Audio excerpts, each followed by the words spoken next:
एक बार की बात है, किसी जंगल में एक कौवा रहता था। वो बहुत ही खुश था क्योंकि उसकी ज्यादा इच्छाएं नहीं थी। वह अपनी जिंदगी से संतुष्ट था। लेकिन एक बार उसने जंगल में किसी हंस को देख लिया और उसे देखते ही सोचने लगा कि ये प्राणी कितना सुंदर है। ऐसा प्राणी तो मैंने पहले कभी नहीं देखा, इतना साफ और सफेद। यह तो इस जंगल में औरों से बहुत सफेद और सुंदर है, इसलिए यह तो बहुत खुश रहता होगा। कौवा हंस के पास गया और पूछा, भाई तुम इतने सुंदर हो, इसलिए तुम बहुत खुश होगे। इस पर हंस ने जवाब दिया, हाँ मैं पहले बहुत खुश रहता था, जब तक मैंने तोते को नहीं देखा था। उसे देखने के बाद से लगता है कि तोता धरती का सबसे सुंदर प्राणी है।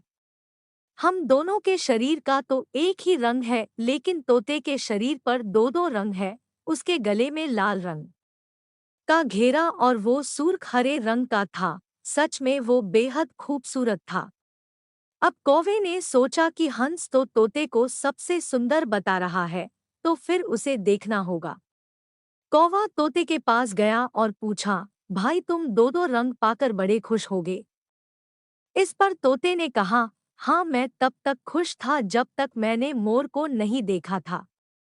मेरे पास तो दो ही रंग हैं, लेकिन मोर के शरीर पर तो कई तरह के रंग हैं। अब कौवे ने सोचा, सबसे ज्यादा खुश कौन है, यह तो मैं पता करके ही रहूंगा। इसलिए अब मोर से मिलना ही पड़ेगा। कौवे ने मोर को जंगल में ढूंढा, लेकिन उसे पूरे जंगल में एक भी मोर नहीं मिला और मोर को ढूंढते ढूंढते वह चिड़ियाघर में पहुंच गया। तो देखा, मोर को देखने बहुत से लोग आए हुए हैं और उसके आसपास अच्छी खासी भीड़ है। सब लोगों के जाने के बाद कौवे ने मोर से पूछा, भाई तुम दुनिया के सबसे सुंदर जीव हो और रंग बिरंगे हो, तुम्हारे साथ लोग फोटो खिंचवा रहे थे।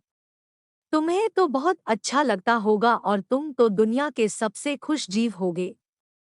इस पर मोर ने दुखी होते हुए कहा, भाई अगर सुंदर हूं तो भी क्या फर्क पड़ता है। मुझे लोग इस चिड़ियाघर में कैद करके रखते हैं, लेकिन तुम्हें तो कोई चिड़ियाघर में कैद करके नहीं रखता और तुम जहां चाहो अपनी मर्जी से घूम फिर सकते हो। इसलिए दुनिया के सबसे संतुष्ट और खुश जीव तो तुम्हें होना चाहिए, क्योंकि तुम आजाद रहते हो। कौवा हैरान रह गया, क्योंकि उसके जीवन की अहमियत कोई दूसरा बता गया। दोस्तों, ऐसा ही हम लोग भी करते हैं। हम अपनी खुशियों और गुणों की तुलना दूसरों से करते हैं, ऐसे लोगों से जिनका रहन सहन का माहौल हमसे बिल्कुल अलग होता है। हमारी जिंदगी में बहुत